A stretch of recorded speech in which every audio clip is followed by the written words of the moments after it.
그래요. 이제 오늘 우리는 2권을 들어가게 됩니다. 그래서 첫 번째 우리 이제 2권에서는 우리가 여태까지 하느님 어떤 거 무엇을 믿는가에 대한 내용, 그리고 우리 하느님께서 우리에게 은총을 이렇게 주시는데 그 은총을 우리가 어떻게 잘 알아들을 수 있는가라는 그런 이야기를 했어요. 그렇게 은총으로 이제 신앙인으로서 어떻게 살아갈 것인가를 이제 이야기를 하게 됩니다. 네, 이제 17번째 시간으로 이제 오늘은 기도에 대해서 알아보도록 하겠어요. 네, 기도는 하느님과의 친밀한 만남이다라고 이제 이야기를 하고 있습니다. 그렇게 들어가기 전에 이제 보니까 우리 교재에 보면은 이제 정화와 조명의 기간이래 가지고 제3편 이렇게 나와 있죠. 네, 그래서 지난주에도 끝에 살짝 말씀드렸습니다만은 이 시기는 사순 시기에 원래 지내게 돼요. 그러니까 지금 우리가 사순 5주차를 지내고 있는데 이제 원래 부활 밤미사의 어른들 세례가 보통 있어요. 이제 그렇게 라인을 따라가게 된다라면은 사순 시기를 지내면서 이 정화 조명의 시간을 통해서 이제 우리가 어떻게 살아갈 것인가에 대해서 이제 배우게 됩니다. 그래서 이 기간에 이제 하느님의 자녀로서 살아가는 삶의 기준과 하느님에 대한 사랑, 이웃에 대한 사랑을 우리가 배울 거예요.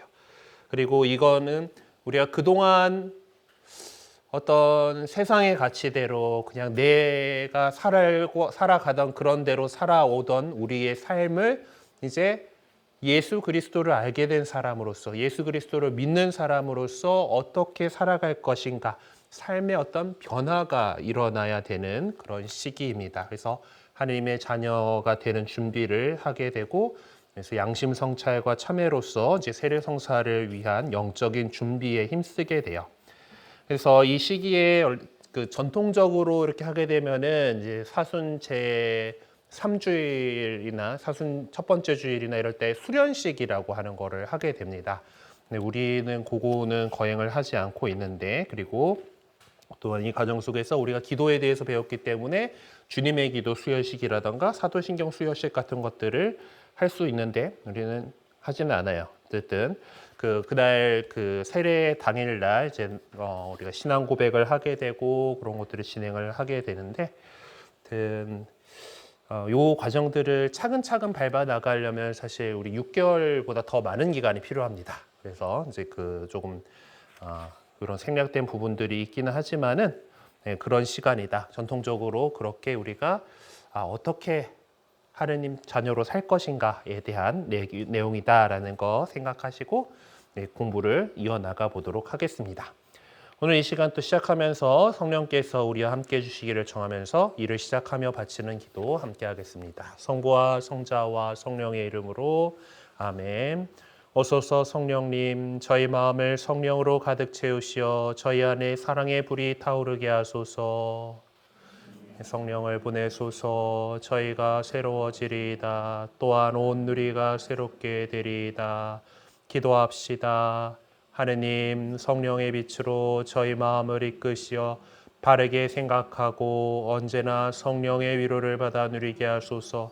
우리 주 그리스도를 통하여 비나이다. 아멘. 성부와 성자와 성령의 이름으로 아멘. 이 시간은 이제 기도에 대해서 배우는 18과 하느님과의 친밀한 만남을 좀 이야기를 해보도록 하겠습니다. 시작하면서 콜로새서의 말씀이 적혀 있는데 잘 들어보도록 할게요. 그리스도의 말씀이 여러분 가운데 풍성히 머무르게 하십시오. 지혜를 다하여 서로 가르치고 타이르십시오. 감사하는 마음으로 하느님께 시편과 찬미가와 영가를 불러드리십시오. 말이든 행동이든 무엇이나 주 예수님의 이름으로 하면서 그분을 통하여 하느님 아버지께 감사를 드리십시오.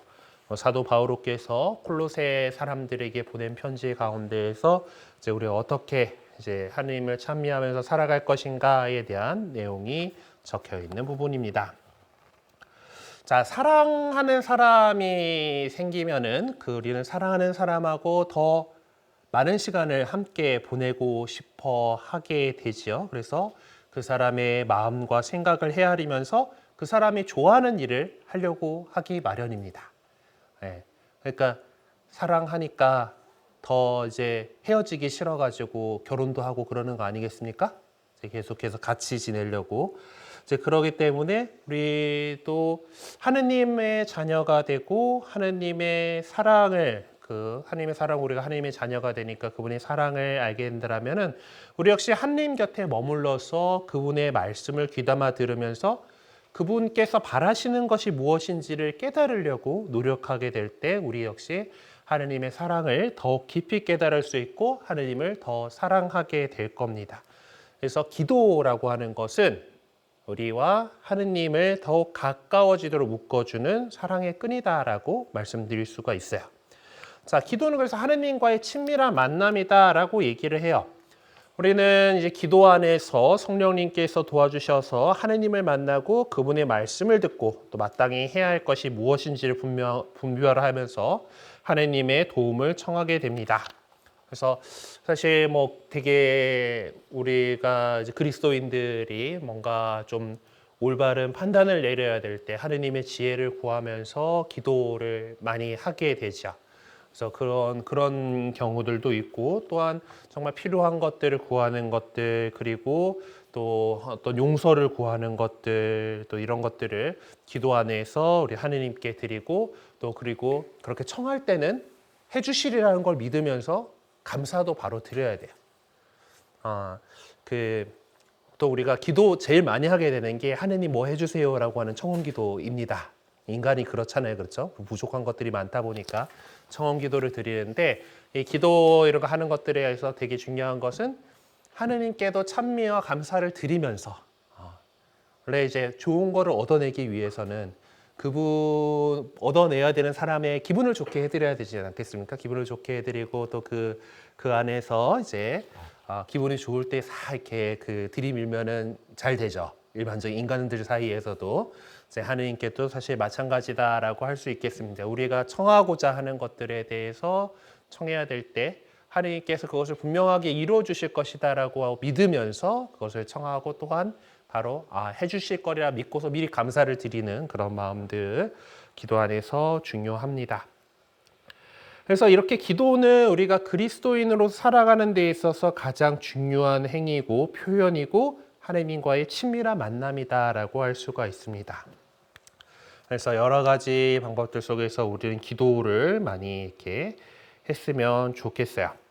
그래서 뭐 우리가 어떤 어떤 상황 모든 상황 속에서 그래서 이 밀레의 만종 요 그림 뭐 미술 시간에 배워서도 알고 계시는 그림이죠. 만종이라고 하는데 사실은 제목은 삼종기도입니다. 이제 일 다 하고 나서 저녁 때의 모습인 것 같아. 그래가지고 이제 만종이라고 이제 저녁종이다라고 표현을 했는데 이제 삼종기도 다들 외우셨죠? 외워서 검사들 받으셨죠? 아직도 기도 검사 또 못한 분들 좀 있을 거지 하신 것 같지만은 최대한 열심히 노력해 주시고 삼종기도는 우리가 늘 하루하루의 시간을 이제 아침, 점심, 저녁을 이제 하느님께 또 영광을 드리면서 또 우리 하루하루의 시간을 성화하는 그런 기도입니다. 그래서 3종, 3번 종 치는 거잖아요. 그러니까 우리 명동성당 주변을 배회하다 보면은 새벽 6시, 낮 12시, 저녁 6시가 되면은 성당 종소리가 납니다. 안타깝게 우리 명동성당은 벽돌 구조로 되어 있고 건물의 내구성에 조금 어려움이 있기 때문에 실제 종을 치지는 못합니다. 제가 좀 그거 종을 대행하고 치면은 이제 종의 주파수와 공진 뭐 이런 것들이 좀 있어가지고 사실 예전에 옛날 옛적에 저 성당 처음 지었을 때 있었던 종은 별 문제가 없었다 그러는데 또 종이 좀 이제 오래돼가지고 좀 금도 가고 그래가지고 새로 맞춘 종이 또 하필이면 주파수가 좀 안 맞아가지고 저 건물 자체와 공진을 일으켜가지고 건물의 내구도를 깎아먹게 되는 그런 상황이 발생을 하게 된 바람에 실제 종을 못 치고 스피커에서 종소리가 나오긴 합니다.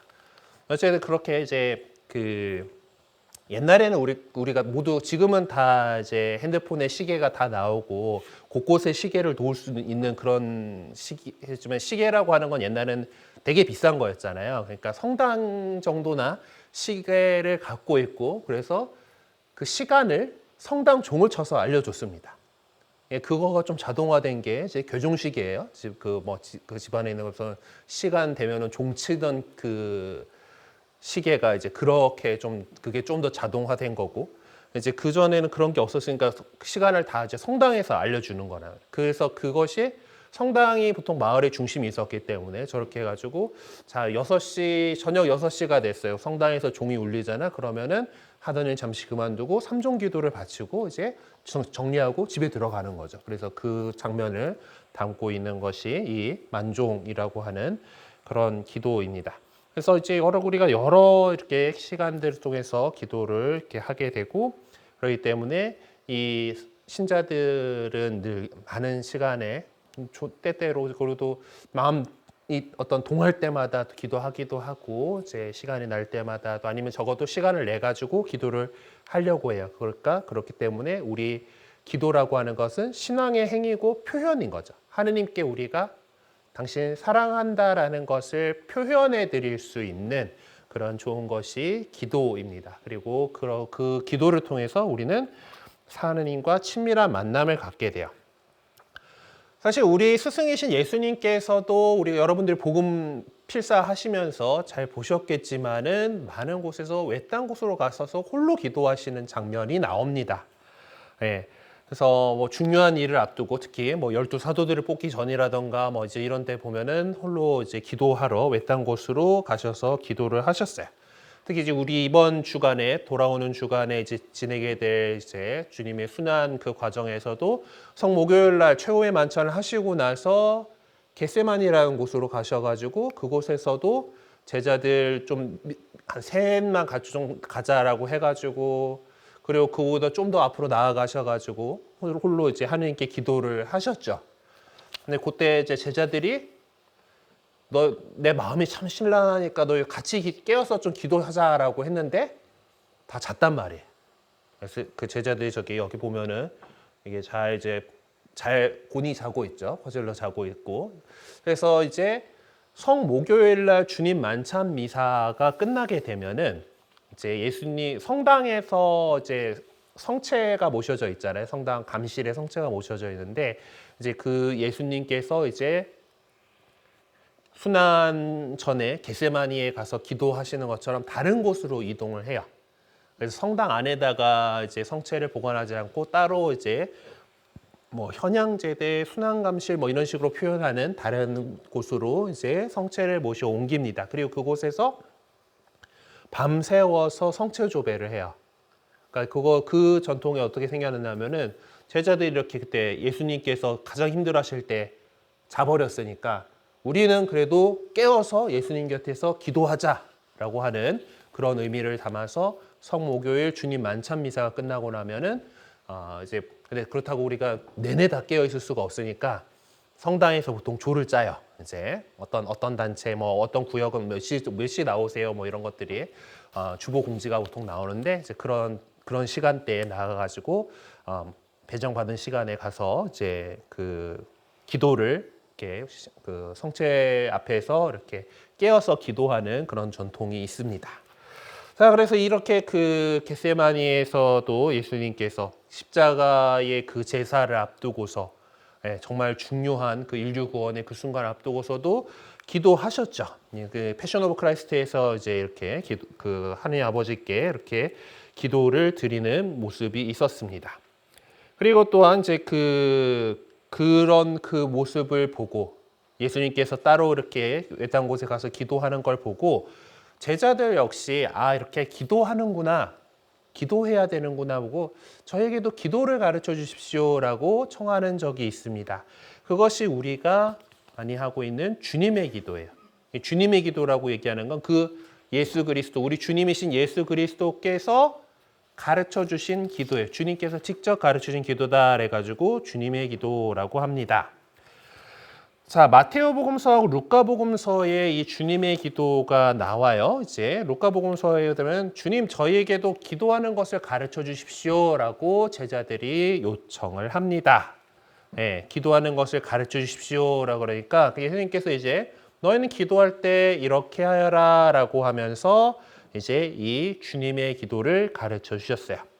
이거는 제임스 티소라고 하는 화가가 그린 이제 그 주님의 기도를 가르쳐 주시는 장면인데 우리 미사 때 보면은 신부님은 주님의 기도할 때 손을 이렇게 펴죠. 예, 이 손을 이렇게 펴고 하는 이 기도 모습이 상당히 오래된 기도 양식입니다. 예, 그래서 근데 우리는 보통 이제 그 신자들은 그냥 합장하고 이렇게 기도를 하는데 또 뭐 수도회 같은 데라든가 이제 이런 데들 보면은 이제 그 그냥 다 이렇게 다 같이 이렇게 팔을 펼치고 기도하는 경우도 있어요. 일단은 뭐 이제 그 기본적으로 사제의 기도의 모습이다라 가지고 이제 일반적인 본당에서는 신부님들만 이렇게 팔을 벌리고서 기도를 바치기는 하는데 뭐 혼자서 기도하실 때라든가 그럴 때는 하시기도 해요. 그 지난번에 묵주기도 할 때 20단 묵주 보여드렸었죠. 이제 그런 거 그 또 열심히 하시는 분들은 꼭 그걸 잡고 이렇게 꼭 팔을 펼쳐가지고 양팔 기도를 꼭 하시죠. 이렇게 네, 힘들게 이렇게 하고 하느님 이렇게 봐주십시오 하는 그런 자세이기도 해요. 어쨌든 이렇게 그 기도할 때 이렇게 기도하라라고 이제 기도를 직접 가르쳐 주십니다. 그것이 여러분들이 이제 알고 있는 주님의 기도예요. 예, 하느님께서 그 주님께서 이제 가르쳐 주신 기도다라는 건데 주님의 기도는 크게 두 부분으로 나눠볼 수가 있습니다.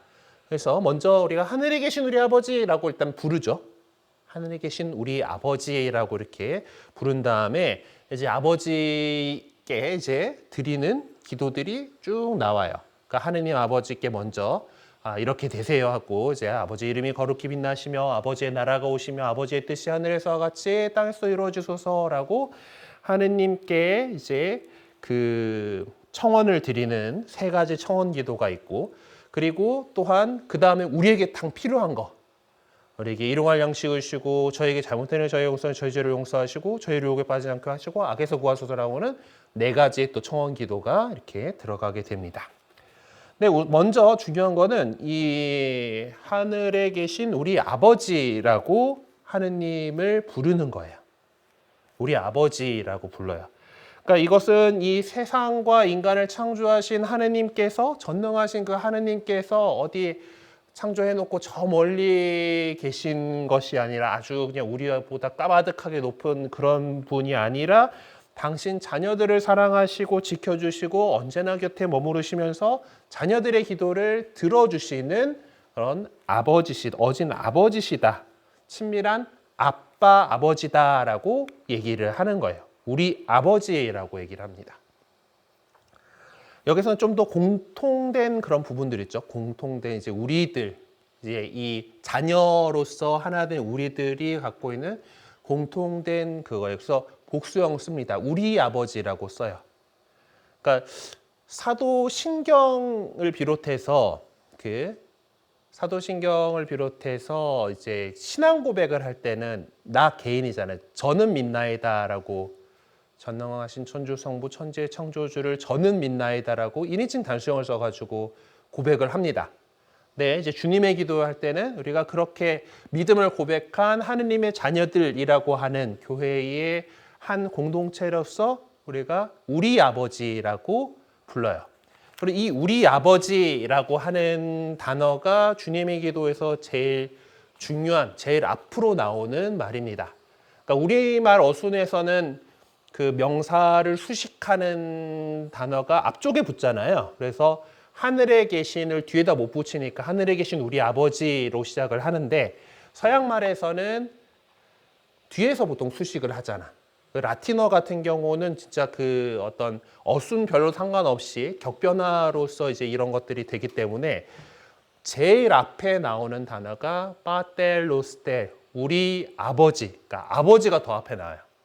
영어는 어순이 중요해가지고 그래서 our father 하고 그러잖아요. our father, father인데 라틴어 같은 경우는 파텔이라고 하는 이 단어 자체가 아버지야. 우리 아버지라고 뒤에서 수식을 하게끔 만듭니다. 그러니까 하느님한테 우리가 딱 부르는 그 아빠, 아버지하고 부르는 거예요. 우리고 뭐 하늘에 계신 뭐 이런 것들은 뒤에서 다 수식을 하는 거고 아버지 하고 이렇게 부른다라는 거가 이제 이 주님의 기도에서 보면 그 볼 수 있는 특성이라고 할 수 있습니다. 이 파텔로스텔이라고 하는 이 말로 보통 주님의 기도, 우리 아버지라고 하는 이 말로 주님의 기도를 보통 부르게 되는데요. 이제 라틴 말로 또 알아두시면은 이제 이렇게들 하는구나라는 거를 슬쩍 한번 좀 보도록 하겠습니다. 이게 우리 점점 국제화되고 있는 그런 상황 속에서 이제 전 세계의 이제 그런 신자들이 모일 때 되면은 보통 주님의 기도나 그 사도신경 말고 이제 신경 이런 것들 그리고 뭐 이런 것들은 라틴어로 하는 영광송 이런 것들은 라틴어로 하는 경우들이 많아요. 그러니까 특히 뭐 성지순례 같은 거 가셨다. 저는 제가 겨울에 루르드에 가보니까 거기서 묵주기도 할 때 보면은 그 성모송은 그 각 나라 말로 이제 선창자들 시켜가지고 이렇게 각 나라 말로 하고 각 나라 말로 그 뒤에 받고 그렇게 하는데 주님의 기도 뭐 영광송 이런 거는 라틴 말로 다 같이 합니다. 이게 공통된 교회 공식 언어라서 이런 게 있구나 하는 것 정도만 알아두셔도 좋을 것 같아요. 그래서 이제 주님의 기도는 보통 노래로 바탕 하면은 많이 이렇게 불러요. Pater noster qui es in celis sanctificetur nomen tuum adveniat regnum tuum fiat voluntas tua sicut in cielo et in terra Panem nostrum quotidianum da nobis hodie, et dimitte nobis debita nostra, sicut et nos dimittimus debitoribus nostris, et ne nos inducas in tentationem, sed libera nos a malo. 또 이거 이제 그 유튜브 같은 데서 파텔로스텔 하고 한번 찾아보시면은 이제 요런 거 이제 나오니까 뭐 종종 들어보시면서 익숙해 놓고 있으면은 혹시 뭐 해외 성지순례 뭐 이런 데 갔을 때 아는 거 나온다 이렇게 하실 수가 있을 겁니다. 하여튼 다시 교재로 돌아가 가지고 이 하느님 아버지께서는 우리를 창조하시고 또 우리 그 인간을 정말 사랑하셔가지고 가까이 이렇게 계셨고 그렇게 지내던 인간과 가까운 하느님 아버지셨는데 우리가 잘못함으로써 좀 많이 멀어진 것 같이 됐죠. 그렇지만은 그것을 다시 예수님께서 회복시켜 주셨잖아요. 하느님하고 우리와의 관계를 회복시켜 주셨기 때문에 이제 우리는 아빠, 아버지라고 부릅니다. 심지어 복음서에 마르코 복음서 여러분들 그 필사하셨으니까 아시겠지만은 예수님께서 직접 아빠라고 불러요. 아빠는 사실 유아어잖아요. 유아어. 그러니까 애들이 하는 말이고 어른이 됐으면 보통 안 쓰는 말이란 말입니다. 하지만은 그 예수님께서 직접 하셨던 말씀이기 때문에 복음서에 그렇게 그냥 아버지, 아버님이 아니라 아빠, 아버지라고 기록을 해놓은 거예요. 예수님께서 직접 그렇게 아빠라고 친밀한 그 관계를 드러내 보여주셨죠. 그래서 그렇기 때문에 우리에게도 예수님께서 십자가 제사로 하느님과 인간의 관계를 회복시켜 주셨기 때문에 그분의 자녀가 된 그 예수 그리스도의 피로 우리가 구원받아서 그분의 자녀가 된 우리가 역시 큰형님 예수님과 함께 아빠, 아버지라고 하느님을 부를 수 있게 된다라는 겁니다. 그거는 엄청난 선물이에요. 네. 그래서 이제 그것이 이제 또 바오로 사도께서도 이제 이것을 다시 강조해 줍니다. 여러분은 사람을 다시 두려움에 빠뜨리는 종살이의 영을 받은 것이 아니라 여러분을 자녀로 삼도록 해주시는 영을 받았습니다. 이 성령의 힘으로 우리가 아빠, 아버지라고 외치는 것입니다. 라고 이렇게 하느님 아버지에 대해서 우리가 더 친밀하게 여겨야 된다라고 강조하고 계시죠. 자, 이렇게 우리가 하늘에 계신 우리 아빠, 우리 아버지 하고 부르고서 이제 그 다음에 전반부에는 세 가지 청원이 있습니다. 이 세 가지 청원은 하느님 아버지의 이름이 거룩히 빛나시며, 예, 아버지의 이름이 거룩히 빛나시며라는 건데, 그거는 이 아버지께 하느님 하신 그분께 영광을 드리는 거죠. 이름이 빛나다라고 하는 것은 이제 그 아버지, 하느님 아버지의 이름이 거룩히 빛난다라고 하는 그분의 어떤 뜻이, 그 하나의 구원 계획이 정말 우리를 통해서 이루어지기를 기도하는 그런 것입니다. 그리고 아버지의 나라가 오시며라고 얘기해요. 나라라고 하는 것은 권력이 있고 영토가 있고 국민이 있죠. 우리 사회 시간에 배웠던 기억나요? 국가의 3요소에서 그러니까 나라를 통치하는 권력이 있고 영토가 있고 국민이 있어요. 국민은 우리 그리스도인들이 하느님 나라의 백성이죠.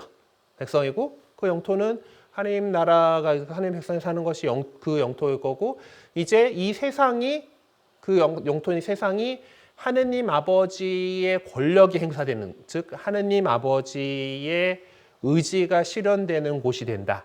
그러니까 그것이 하느님 나라가 온다라는 그런 이야기예요. 그래서 그것은 그 하느님의 권세, 권력이 이제 이루어진다는 것이 아버지의 뜻이 이루어진다라고 하는 것으로 이제 드러나게 됩니다. 하느님 나라에 대해서, 하느님 나라의 복음을 예수님께서 선포하셨는데, 그 하느님 나라가 이 세상에 온다라고 하는 것은 이 세상의 모든 일들이 하느님 아버지의 뜻대로 이루어지는 것. 그것이 지금 하늘나라에서, 하늘이라고 불리는 하늘나라에서는 당연히 지금 이루어지고 있죠. 하늘에 계신 우리 아버지라고 부르는 거죠. 그 하늘, 지금 우리가 살고 있는 지상과는 다른 차원의 그 하느님 나라는 지금 이루어지고 있어요. 그것처럼 지금 우리가 살고 있는 이 땅에서도 하느님 나라가 이루어지는, 아버지의 뜻이 하늘에서와 같이 땅에서도 이루어지소서라고 기도를 하는 겁니다. 그러니까 일단 먼저 하느님의 뜻이 이루어질 수 있도록 우리가 그런 청원을 먼저 드려요. 자, 그렇게 해서 이제 그 하느님의 어떤 계획이 이 세상에서 이루어지기를 먼저 청하고, 후반부에는 이제 또 네 가지 청원이 이어서 나오게 됩니다. 자, 그래서 우리가 이 세상에서 살아가는데 필요한 것들을 청하는 거예요. 첫 번째는 오늘 저에게 일용할 양식을 주시고라고 기도합니다. 덜도 말고 더도 말고 오늘 딱 필요한 만큼 주세요라는 거예요. 네. 뭐 남아가지고 뭐 이런 거가 아니라, 그러니까 하루하루 잘 살아갈 수 있을 정도의 양식을 청하는 것. 그러니까 어떤 부자 되게 해주세요, 뭐 이런 거가 우리가 하나님께 청하는 것이 아니라, 우리가 이 세상을 살아갈 수 있도록, 너무 풍족하거나 뭐 이런 것도 아니지만 정말 우리가 현세를 살아가는 데 필요한 양식, 그리고 또한 그리스도인으로서 이 세상에서 잘 살아갈 수 있도록 영적인 양식을, 그렇게 영적 생명을 위한 양식인 하느님의 말씀과 그리스도의 몸을 우리에게 주세요라고 청하는 거예요. 저희에게 일용할 양식을 주시고, 그리고 또한 이것은 저희에게잖아요. 그러니까 우리 공동체, 우리 이 세상을 살아가는 인류 공동체 안에서 배고프고 있는 사람들이 있을 거 아니야. 그러면 그 사람들도 일용할 양식을 얻을 수 있도록 우리가 그렇게 하겠습니다라고 하는 겁니다. 굶주리고 고통받는 이들을 위해서 우리가 가진 것을 나누겠다라는 그런 고백도 포함되어 있어요. 자, 그 다음에 우리는 저희 죄를 용서하시고라고 하나님께 청합니다. 저희가 죄인이니까 세례를 받고 깨끗해졌다라고 해도 또 죄 저지르고 이제 그렇게 살아가기 때문에 그런 죄인인 저희를 용서하세요라고 기도하는데 앞에 전제가 붙죠. 저희에게 잘못한 일을 저희가 용서하오니 저희 죄를 용서하시라고 기도합니다. 그래서 하느님께 우리가 자비와 용서를 청하기 전에 우리가 먼저 우리 이웃의 잘못을 용서하겠다라는 결심을 고백해야 한다라는 거죠. 근데 사실 잘 안 돼요. 그렇죠? 원수는 원수입니다. 그래서 그렇게 그 원수도 사랑하라라는 것을 하려면은 하느님께서 주시는 그 사랑을 우리가 구해야 되는 거예요. 그래야지 우리도 용서를 할 수 있고 또 우리 죄도 용서받을 수가 있는 겁니다. 그리고 또 세상 살다 보면은 그래, 저희를 유혹에 빠지지 않게 하시고 뭐 개신교 번역에서는 시험에 들지 않게 하시고 이렇게 하는데 하여튼 뭐 이것저것 우리를 그 나쁜 길로 이끌어들은 유혹들이 이 세상에 많기 때문에 그런 불신, 죄 유혹에서 우리가 신앙을 끝까지 지켜나갈 수 있도록 그런 분별력과 용기를 주세요라고 청하는 겁니다. 그리고 악에서 구하소서. 예. 그래서 우리가 그 유혹을 끝까지 이겨내고 악으로 빠지는 일 없이 거기서 우리를 구해주세요라고 기도하는 겁니다. 그리고 그런 우리가 개인적으로 구원되는 그 차원뿐만 아니라 이 악으로 신음하는 이 세상을 위해서 모든 악에서 이 세상을 해방시켜 달라고 하는 게 청하는 거죠. 그리고 미사 때는 이제 이 뒤에 이제 그 기도가 더 이어집니다. 그래서 여러분들이 신부님이 쫙 기도를 하고는 주님께 나라와 권능과 영광이 영원히 있나이다라고 하면서 끝나게 되죠. 이제 그러기 때문에 미사 시간에 하는 주님의 기도에서는 아멘을 안 하는데 일반적으로 우리가 그냥 주님의 기도를 하게 되면은 아멘으로 끝나죠. 아멘 무슨 뜻이라고 했습니까? 맞습니다. 맞고요. 네, 그렇게 해주십시오. 그렇게 이루어 주십시오라는 그런 뜻이에요. 앞에 우리가 했던 그 기도를 네, 그렇게 해주십시오라고 참으로 하느님께 한 번 더 말씀드리는 것이 아멘입니다. 그래서 기도 끝에 아멘이라고 이렇게 그렇게 하느님께 하면서 그 앞에 우리가 했던 기도 아니면 누군가가 대표로 했던 기도들에 대해서 동의를 표하는 것이죠. 자, 그렇다면 우리가 기도를 바칠 때 어떤 자세를 가지고 있어야 되는가? 일단 아까도 말씀드렸지만 하느님과 나누는 대화가 바로 기도입니다. 기도라고 하는 것은 하느님과 대화하는 거예요. 대화는 어떤 겁니까? 지금 제가 하는 것처럼 강의하는 게 아니지. 일방적으로 떠드는 게 아니에요. 그러니까 여러분들은 열심히 듣고 얘기를 저한테 하진 않죠. 이거는 대화라고 하지 않죠. 네, 뭐 물론 이제 그 눈빛으로 잘 알아듣고 있구나 뭐 이제 이런 것들이 왔다 갔다 인터액션이 있기 때문에 그래도 어느 정도 대화라고 할 수도 있긴 하지만은 대화라고 하는 것은 마주 대해서 이야기를 주고 받아야지 대화예요. 주고 받는 거예요. 자, 근데 보면은 이제 우리 인간들하고 대화를 다른 사람하고 대화하면 자연스럽게 주고 받는 거가 이렇게 느껴지는데 우리 하느님께 기도드린다라고 생각하면은 나는 말씀드리는데 저분이 뭐라 하는지가 이제 안 들어오는 그런 느낌이잖아요. 그렇죠? 하느님에 그냥 얘기를 하는데 이게 그렇습니다. 하느님께서는 우리가 감각할 수 있는 보통 우리가 대화를 나누게 되면은 청각적인 정보의 언어 정보를 듣게 되지요. 물론 이제 눈으로 보면서 어떤 표정과 제스처나 이런 것들도 있기는 하지만은 근데 하느님께서는 우리가 감각할 수 있는 존재가 아니잖아요. 그렇기 때문에 지난 시간까지 성사라고 하는 것을 우리가 배웠었고 그렇게 우리가 알아들을 수 있도록 하느님께서 나름 해주기는 하지만은 어떤 성경에 나오는 사람들처럼 하느님께서 직접 환청이나 환시로서 이렇게 들려주는 경우도 있긴 하지만은 잘 그러지 않습니다. 그래서 그렇지만은 분명히 이것이 대화다라고 하는 것을 우리 기억하고 잘 들어보려고 해야 돼요. 하느님께서 우리에게 어떻게 말씀하시는지. 근데 그것은 어떤 우리 인간들끼리 어떤 대화 속에서처럼 어떤 청각적인 거라던가 이제 그 듣는다라고 표현을 했지만은 그 들음이라고 하는 행동으로서 나타나는 것이 아닙니다. 우리의 마음을 직접적으로 움직여 주시는 것들이 있어요. 그런 것들을 잘 받아들일 수 있도록 우리가 듣는다라고 하는 그 표현을 사용해 가지고 경청하는 거죠. 하느님께서 우리에게 하느님께서 우리에게 해주시려는 것이 무엇인지를 민감하게 받아들이려고 귀 기울여야 돼요. 네, 경청해야 한다라는 겁니다. 그러니까 그분의 말씀을 이렇게 들으려고 이렇게 귀담아 들으려고 하지 않고 제가 내일 있는데 저 좀 잘하게 해주세요. 그런 기도만 이렇게 내가 청하는 것들만 이렇게 늘어놓게 된다라면은 그것은 대화가 이루어지는 게 아니고 나 혼자 독백을 하는 거죠. 네, 혼자 막 얘기를 하는 겁니다. 그래서 우리는 하느님의 말씀을 묵상하고 그분께서 우리에게 바라는 뜻을 먼저 헤아리려고 그렇게 헤아리면서 또 우리가 그분께 드리고 싶은 여러 가지 말씀을 드리는 것이 기도입니다. 그래서 일방적으로 우리가 청하는 것이 아니라 하느님께서 어떻게 무엇을 나에게 바라고 계실까? 그것을 그 심오한 뜻을 깨닫고 그리고 그분과 더욱 일치를 이루기 위한 대화다라고 할 수가 있어요. 그래서 이 기도를 바치는 우리의 자세는 먼저 첫 번째로 굳건한 믿음으로 기도를 해야 됩니다. 믿음이 있어야 되는 거예요.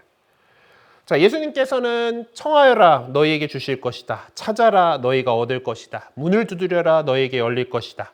누구든지 청하는 이는 받고 찾는 이는 얻고 문을 두드리는 이에게는 열릴 것이다 라고 말씀하시면서 이 자비로우신 하느님께서는 분명히 우리의 기도를 들어주실 것이라는 굳건한 믿음을 이렇게 지녀야 한다라고 말씀하셨어요.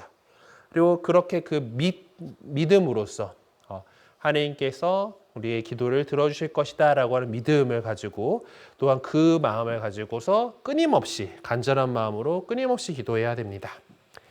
예수님의 그 복음 말씀을 보면은 어떤 이제 한밤중에 어떤 사람이 자기 친구에게 찾아가지고 내 친구가 또 어디서 멀리서 왔는데 내어줄 빵이 없다고 이제 그 문을 두들기는 그런 사람의 비유를 말씀하십니다.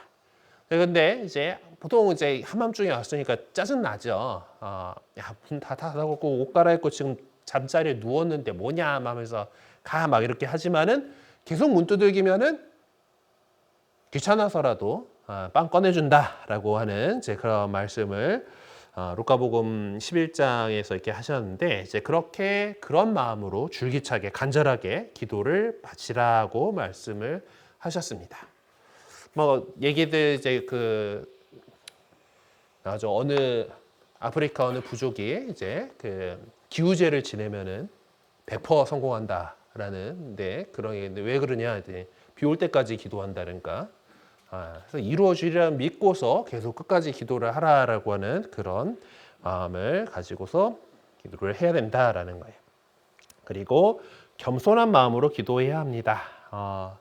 뭐 이제 물론 감사기도를 우리가 드릴 수 있죠. 감사기도를 드리면서 이제 괜히 딴 사람하고 막 비교하고 여기 보면은 바리사이와 세리의 비유라는 이제 그 비유 말씀을 이렇게 하셨는데 바리사이들은 예수님 시대에 되게 아주 율법에 따라서 충실하게 살아가던 그런 사람들입니다. 그래서 이제 바리사이라는 말 뜻 자체가 율법도 지키지 못하는 저런 사람들하고 우리는 다르다라는 뜻이 달라라는 뜻이래요.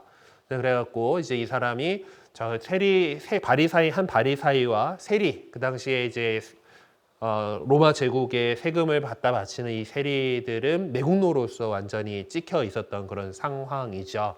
이제 그 둘이 이제 그 성전에 가가지고 하느님께 기도드려요. 그러고 있는데 이 바리사이는 제가 이렇게 11조도 잘 내고요. 이렇게 율법도 잘 지키고 저기 저 서 있는 저 세리와 같지 않음을 하느님 감사드립니다 하면서 나 잘났네 하고 이렇게 기도를 하고 있어요.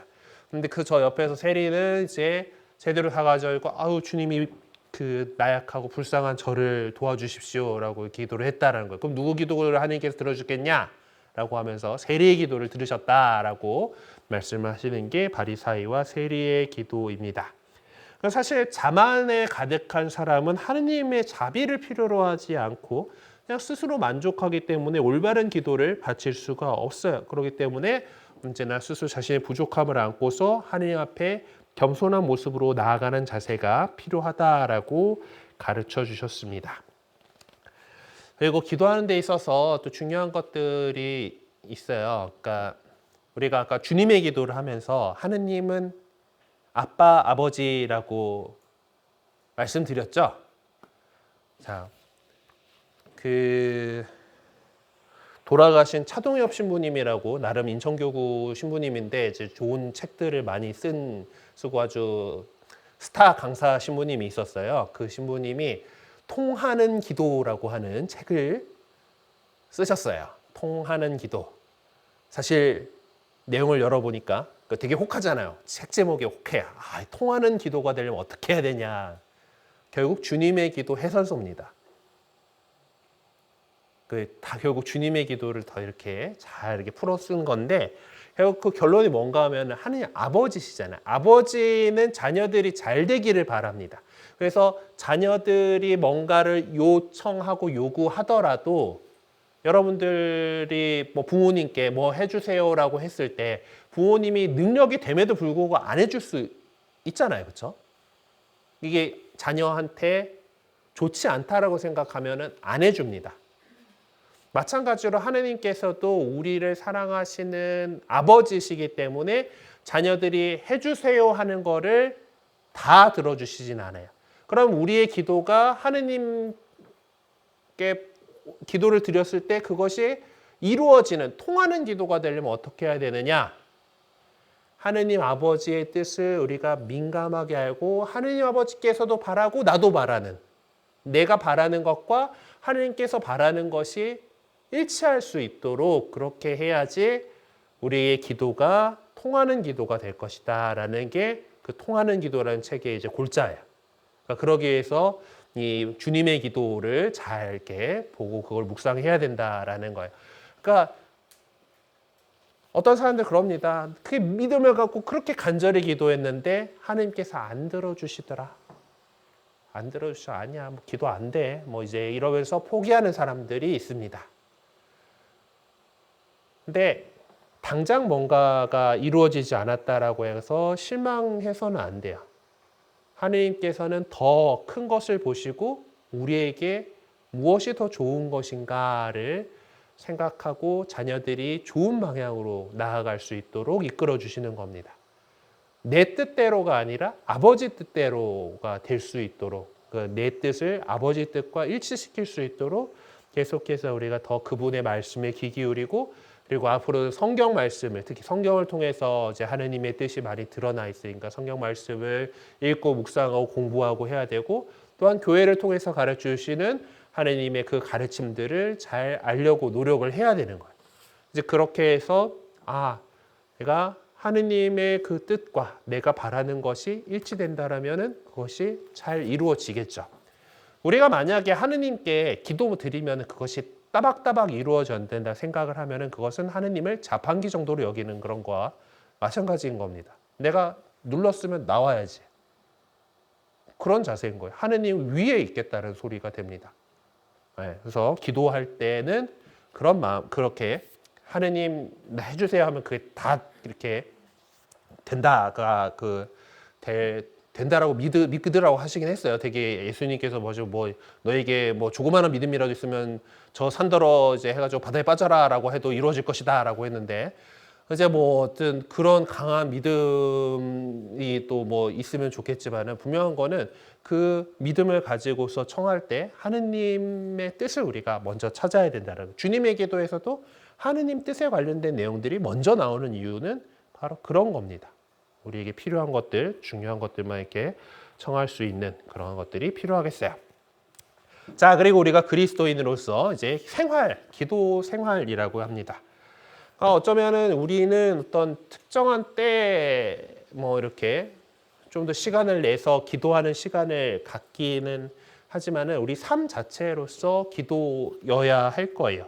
자신의 삶 전체가 하나의 기도가 될 수 있도록 살아야 합니다. 그래서 가능하면은 우리가 하느님과 더욱 일치하고 신앙을 성숙하기 위해서 일정한 시간을 좀 마련을 해서 꾸준히 기도할 필요가 있어요. 그리고 이제 뭐 개인적으로든 제일 좋은 거는 가족들이 함께 믿는다라면 가족이 함께 기도하는 거죠. 특히 이제 부모님이 되시게 된다라면은 어린 자녀들과 함께 기도하는 시간을 이렇게 가짐으로써 그들에게 하느님을 더욱 가까이 갈 수 있도록 해주는 거예요. 그리고 또 뭐 아침 기도, 저녁 기도, 그리고 아까 얘기했던 삼종 기도 그런 것들, 그리고 식사 전후 기도라든가 이제 그리고 성경 묵상, 뭐 이제 묵주 기도 등의 기도들을 규칙적으로 꾸준하게 매일매일 이렇게 바치게 돼야 됩니다. 물론 기도는 어디서든 할 수 있긴 하지만은 어떤 좀 장소를 마련해놓고 기도의 분위기가 있는 공간을 만드는 게 좋아요. 물론 이제 성당에 나와서 이렇게 기도를 하는 것도 참 좋은 방법이긴 한데, 우리 지나가다 성당에서 들려가지고 그렇게 기도하는 것도 좋지만 일단은 헬스장은 집에서 제일 가까워야 되는 것처럼 집안에 내가 있는 공간 안에 기도하는 공간을 마련해 두는 가까운데 기도하는 공간이 있는 게 더 좋습니다. 그래서 가톨릭 신자들 많은 경우는 이제 뭐 기도상 같은 것들을 해서 기도하는 자리를 갖다가 집안 한켠에다가 마련해 두고 있어요. 요거는 뭐 동탄 숲송당 다음 카페에서 찾은 건데 뭐 이렇게 이제 성물들 이제 우리가 바라보고 기도할 그런 마음을 이렇게 할 수 있는 그런 성물들이라던가 그리고 촛불들 뭐 이런 것들을 놓고서 기도하는 그런 그 공간을 만들어 두면 좋습니다. 자, 그리고 우리는 특히 미사를 통해서 하느님께 사죄된 백성으로서 세상을 위해서 제사를 드리는 사람들이죠. 그렇기 때문에 주일 미사에 공동체와 함께 참여하면서 미사에 참여할 수 있고 또한 그리고 성당에서는 다양한 기도 모임들이 있습니다. 첫 목요일 같은 경우에는 이제 성체 신심을 다지면서 성체 조배와 성시간이라고 불리는 그런 시간이 있어요. 그러니까 저게 이제 제대에다가 그 요거를 성광이라고 표현을 하는데 가운데에 성체가 들어있어요. 요 안에 이제 그 성체가 이제 들어있어가지고 성체를 사람들 앞에 드러내놓는 현시해놓는 그런 도구입니다. 그리고 또 이렇게 성체 현시를 한 다음에는 또 그 주례 신부님이 이 성체로 강복을 해준 성체 강복이 꼭 따라오게 돼요. 이제 그렇게 이제 그런 성시간이라던가 또한 또 특별한 어떤 신심을 가지고 하는 신심미사. 그래서 토요일 같은 경우, 첫 토요일 같은 경우는 성모님께 이제 봉헌되는 그런 날짜거든요. 지난번에 이제 묵주기도 설명드리면서 각 신비를 그냥 주일마다 그 요일마다 이렇게 하게 될 경우에 이제 환희 신비를 토요일, 월요일, 토요일 날 이렇게 말씀드렸었죠. 그런 것들은 이제 성모님에 관련된 그 신비들이다 보니까 이제 토요일이 보통 전통적으로 성모님께 바쳐진 그런 날이에요. 그리고 금요일은 예수님께서 그러니까 십자가에 대한 얘기고 목요일 날은 성체 신비에 대해서 좀 더 이렇게 생각하는 시간이고 그래서 첫 목요일에는 성체 신비 안에서 묵상하는 성시간을 보통 가지게 되고 첫 토요일에는 많은 본당에서 성모 신심 미사를 하게 됩니다. 그리고 5월달 성모성월 같은 경우에는 뭐지 성모님의 밤 해가지고 또 이렇게 화려하게 이제 성모님 모시고서 함께 기도하는 그런 모습, 그런 행사들이 이런 신심 행사들이 있으니까 이런 것들 공동체와 함께 기도하는 시간들도 잘 활용해 주시면 좋겠고 또 개인적인 기도 시간들도 잘 만들어 가면 좋겠어요.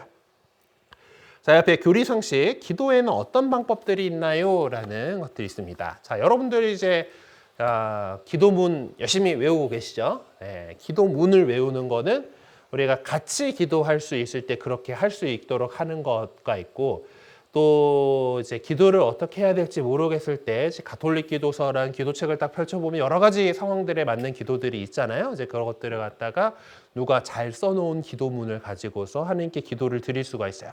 그래서 이제 보면은 기도 방법들 이제 뭐 혼자서 할 수도 있고 공동체가 같이 할 수도 있는 그러니까 개인 기도와 공동 기도가 있고 보면은 묵상 기도와 소리 기도, 청원 기도, 감사 기도, 찬양 기도, 속죄와 통회 기도 뭐 이런 여러 가지 기도들을 성경 안에서 발견을 할 수가 있습니다.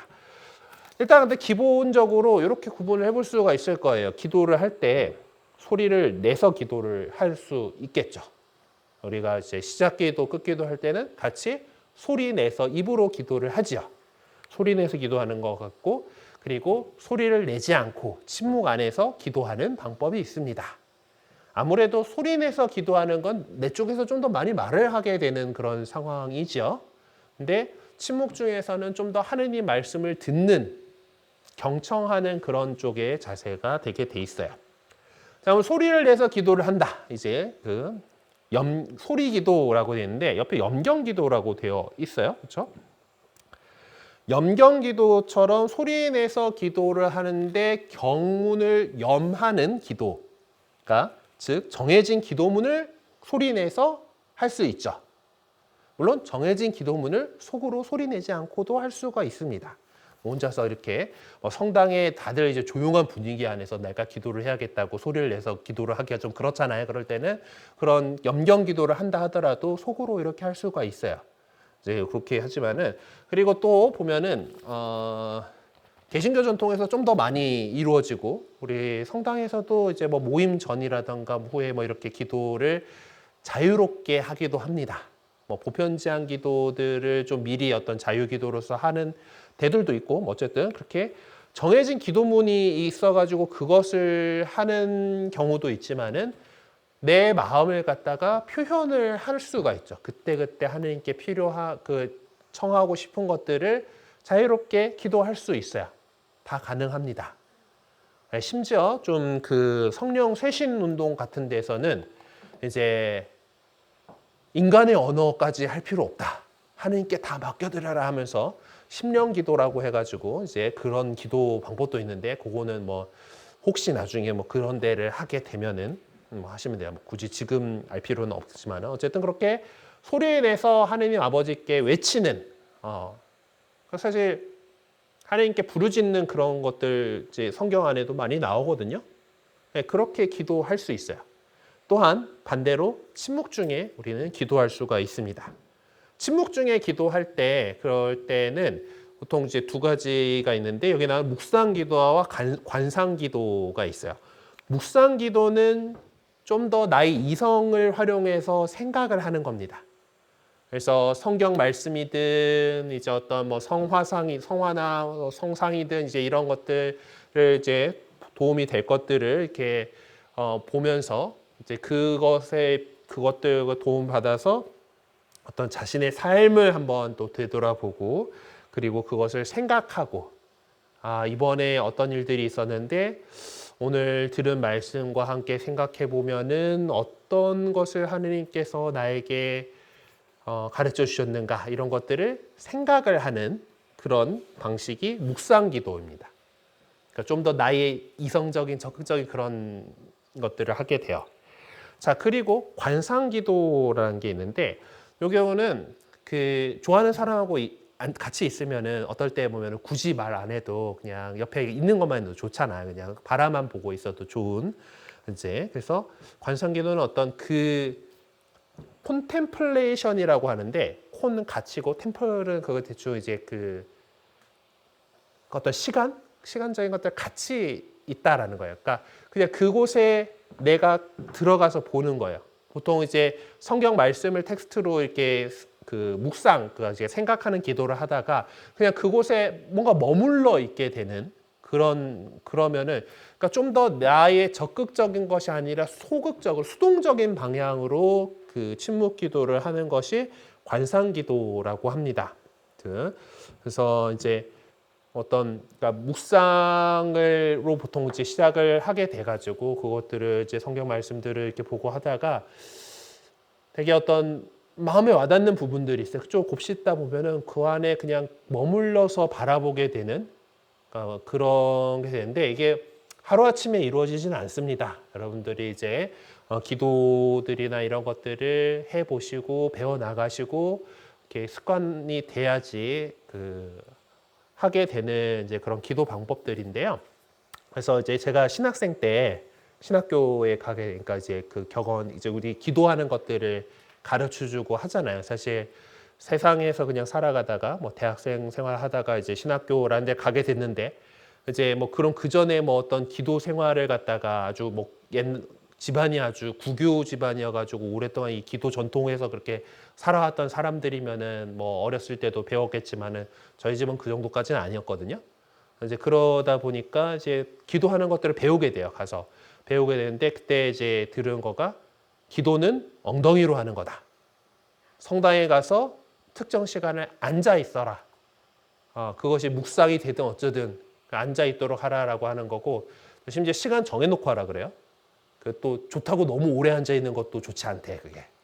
그래가지고 뭐 처음에 이제 한 30분간 침묵 가운데서 이렇게 하느님 앞에 성체 앞에 있겠어라고 한다라면은 그 시간들 이렇게 해가지고 조용히 그 안에 앞에 앉아 있어 보고 그리고 그것들을 좀 시간들을 늘려 나갈 수 있고 이제 그렇게 해서 뭐 1시간 정도 이렇게 묵상을 하고 관상을 하고 하는 그런 것들을 훈련을 하면서 해 나가게 됩니다. 대충 이제 이런 기도들이 있구나라는 것들을 아시고서 도움을 이렇게 받을 수가 있어요. 그리고 아까 지금 묵상이란 거 얘기했죠. 지난번에 묵주기도 할 때도 말씀드렸지만은 묵주기도 소리내서 기도하죠. 소리내서 기도합니다. 똑같은 그 성모성 10번씩 막 반복해요. 근데 보면은 신비를 할 때마다 예수님께서 우리를 위하여 매맞으심을 피땀 흘리심을 묵상합시다라고 얘기를 해요.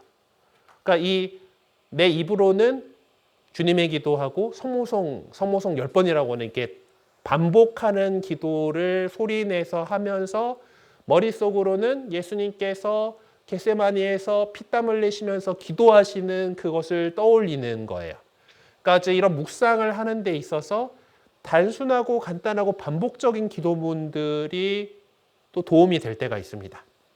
이제 그런 것들을 많이 하는 게 이제 관상 기도라든가 이런 것들을 들어갈 때도 어떤 그 몸을 좀 편안하게 가지고 숨을 들이쉬면서 내쉬면서 이제 그런 숨을 의식하면서 뭐 오소서 성령님 뭐 이런 식으로 뭐 짧고 단순한 기도를 반복을 하면서 묵상으로 들어가고 그래서 쭉 관상까지 이렇게 들어가게 하는데 소리 기도들이 도움이 될 수가 있어요.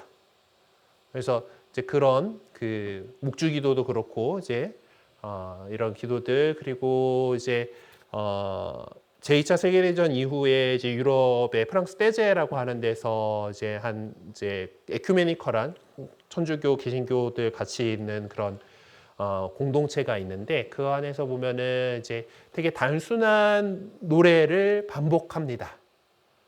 이제 그런 걸 통해서 우리가 소리를 내서 이제 이 성가들을 계속 반복하고 하면서 그 내용을 곱씹고 또 함께 있는 이제 그 성화들, 뭐 촛불들 이렇게 바라보면서 묵상으로 이렇게 들어갈 수가 있는 거예요. 이렇게 그런 식으로 소리 기도와 이 침묵 기도는 같이 잘 활용을 할 수가 있습니다. 그래서 그리고 이제 우리나라 사람들이 오디오 비는 거 되게 못 참아하는 경향이 있는데, 그래서 미사에도 보면은 침묵의 시간들을 되게 강조를 해요. 미사 경본의 뭐 지침이라든가 이런 것들 보면은 이제 뭐 그렇게 우리가 같이 소리내서 기도하다가도 침묵으로 들어갈 수 있는 그런 시간들을 점점 이제 연습을 하고 이렇게 해 나가시면서 배우실 수 있게 됩니다. 그래 이런 것들을 배우기에 좋은 과정이 피정이라고 하는데요. 여러분들 뭐 서울 주보에 보면은 되게 뭐 이런 거 여러 가지 안내해가지고 되게 짜잘한 글씨로 유관단체 안내들 막 이런 데 보면은 뭐 어떤 피정 뭐 합니다. 뭐 피정집에서 뭐 이런 것들 이제 그런 광고들이 있습니다. 하여튼. 근데 이 피정이 뭔가 하면은 피정은 뭐 한자로 이렇게 씁니다. 근데 이게 약자예요. 이제 피세정념이라고 하는 이제 그 단어를 줄여서 피정이라고 하는데 피하는 거예요. 세상을 피해서 생각에 쫙 잠기는. 그래서 거기서 그 피해서 생각한다. 그러니까 예수님께서 외딴 곳으로 물러가셔서 혼자서 기도하셨던 것처럼 우리도 일상에서 벗어나서 어떤 외딴 곳에서 보통 그러니까 그 일상의 생활 공간과 다른 곳에 가가지고 피정이라는 거를 합니다. 그래서 그것들을 지금 하면서 뭐 피정 지도를 받을 수가 있고 이제 뭐 개인적으로 충분히 할 수 있다면 개인 피정을 혼자서 이렇게 지낼 수 있고 근데 많은 이제 수도회나 이런 곳에서 피정을 잘 할 수 있도록 피정의 집이라고 하는 공간을 마련을 해놓고 이제 그 어떤 피정 시설도 제공해주고 또 거기 있는 신부님이나 수녀님들이 또 필요하다라면은 도움을 또 주고 그럴 수가 있어요. 그런 것들이 이제 주보에 보면은 그렇게 이제 광고란에 이제 나와 있는 겁니다. 그래서 우리 한국 천주교 주소로 찾아보게 되면은 이제 피정 기도의 집 해가지고 이제 여러 곳에 이제 피정하는 집들이 이렇게 리스트가 나와 있으니까 이런 것들 찾아보셔도 되고. 우리 주보에도 보면은 깨 같은 글씨로 막 여러 가지 이렇게 있는 그곳에 잘 찾아보시면은 피정에 대한 이야기들이 있을 수 있습니다. 그리고 뭐 성당에서도 본당 성당에서도 뭐 청년회에서든지 아니면 본당 뭐 사목회에서든지 여러 가지 어떤 단체 안에서 피정하는 그런 것들이 있을 수가 있어요. 그래서 뭐 이제 이런 데 찾아보면은 제 본가가 있는 고성의 이제 올리베타노 성베네딕토 수도회에서 뭐 피정에 대한 이제 그 안내 페이지 잠깐 띄웠는데 이렇게 그런 시골에 마련된 수도원 한켠에 이런 손님방들이 있어요. 그래서 그 묵으면서 이렇게 피정을 할 수가 있습니다. 또한 그리고 이렇게 어떤 그 우리가 기도하는 데 다른 데로 가서 기도하는 데 있어서 많이 하는 것들이 성지 순례라고 하는 거예요. 여러분들 이제 과정 중에 성지 순례하고 뭐 해오세요라고 이렇게 되어 있는데 기본적으로 성지라고 하는 것은 홀리랜드잖아요. 거룩할 성자에다가 땅 짓자. 요거는 기본적으로 예수님께서 활동하셨던 이스라엘 땅을 의미하는 말입니다. 거룩한 땅이니까 이제 갈릴리아 호숫가에 이제 예수님께서 베드로 사도에게 이제 내 양들을 잘 돌보아라라고 했던 그 부활 이후에 요한복음에서 나오는 아침 먹었던 그 동네에 이제 가서 사진 찍은 거 예루살렘이 제대로 성지죠. 예루살렘 성지 순례를 하는데 우리가 또 이게 이런 데 가려면은 지금 또 전쟁 중이고 못 가잖아요. 그러기도 하고 또한 우리나라에도 보면 성지, 또 이제 순교자들과 관련된 그런 지역들을 성지로 선포해서 이제 그 순례를 합니다. 그래서 여기 같은 경우는 서소문박 그 내거리, 서소문박 거리에서 한양의 어떤 처형 장소였기 때문에 일반적인 평민이었던 우리 신앙 선조들이 순교를 가장 많이 하신 103인 순교 성인들 중에서 가장 많은 분들이 이곳에서 처형되셨는데 그래서 서소문 성지 같은 데에 이제 같이 이제 가 보는 거. 그러니까 순교자들의 발자취가 있는 곳에 여기는 이제 당곡의 성지라고 해서 이제 용산 쪽에 있는 또 성지가 있어요.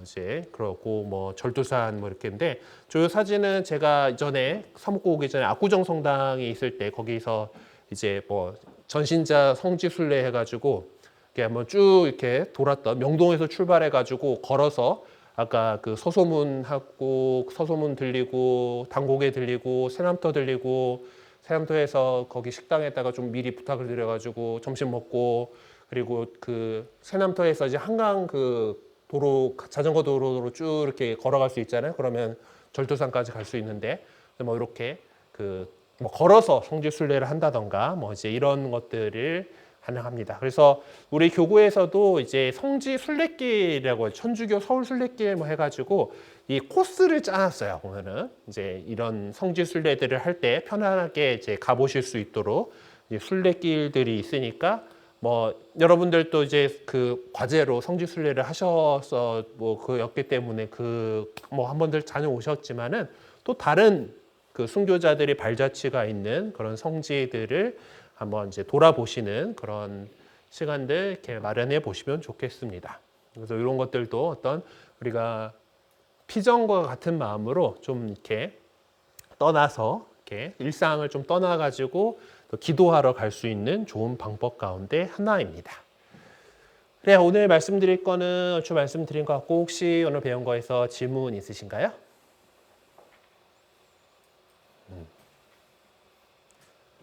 네, 그러니까 시작하면서도 말씀드렸습니다마는 이제 돌아오는 주일, 주님 순환 성지 주일로부터 해가지고 이 한 주간은 거룩한 주간, 성주간이라고 불리는 그런 시기입니다.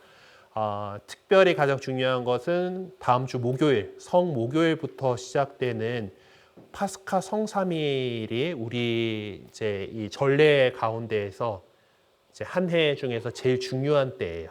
예수님 부활이 우리 부활 신앙이 제일 중요하잖아요. 예수님께서 부활하신 그 파스카 축제를 우리가 이제 지내게 됩니다. 그런데 어떤 부활의 영광이 있기 위해서는 예수님께서 우리를 위해서 순환하신 그것이 있어야 되죠.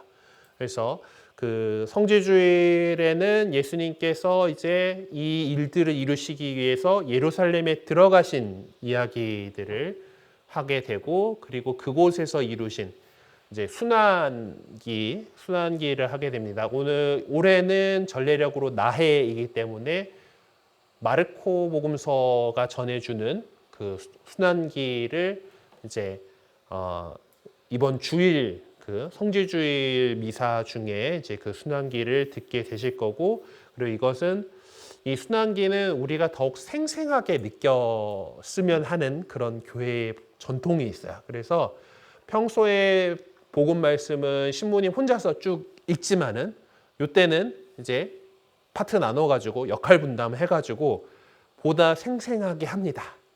또 뭐 열심히 하는 데는 진짜 연극해요.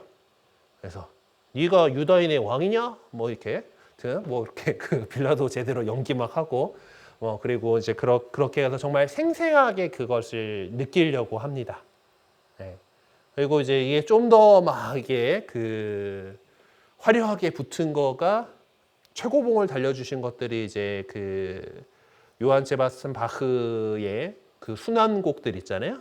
마테오 순환곡, 요한 순환곡 이런 것들 클래식에서 들어보신 적 있죠? 그것만 한 2시간 하는 이제 그렇게까지 이제 이 발전한 거예요. 거기 보면은 되게 뭐 사람들마다 다 배역 다르게 해가지고 그 성악가들이 노래하잖아요. 이제 그렇게까지 따로따로는 이제 일반적인 전례에서는 안 하고 보통 매일미사체에 그걸 보시면은 이제 해설하는 사람, 그러니까 복음사가 이제 복음에 대한 전체적인 내용을 얘기해 주는 사람이 있고, 그리고 다른 사람들, 예수님 말고 딴 등장인물들을 하는 사람이 있고, 그리고 몇몇 다른 사람이 있는데 이제 몇몇 다른 사람들은 이제 군중 전체가 막 얘기하는 거 아니고 이제 다른 사람 몇이서 얘기하는 뭐 병사들 몇 명이서 이렇게 뭐 하는 그런 모습들인데, 이게 어느샌가 보니까 또 배역을 따로 주기도 하더라고. 이제 그 제가 어렸을 때 배울 때는 이제 그 해설하는 사람하고 다른 사람 하는 사람이 둘이 같이 한다 뭐 이렇게 뭐 많이 했는데, 또 뭐 좀 더 이제 봉사자들이 많다라면은 그 부분을 따라 같이 할 사람들을 더 해가지고 준비를 하기도 하고요. 그리고 보통 이제 예수님 역할은 신부님이 이렇게 성직자가 꼭 하게끔 이렇게 되어 있어요. 그래서 그것을 어떤 더 생생하게 이렇게 하게 되고, 그래서 거기에서 우리가 군중이 십자가에 못 박으시오라고 외쳤던 그것을 하게 됩니다. 모든 신자들이 십자가에 못 박으시오를 외치게 돼요.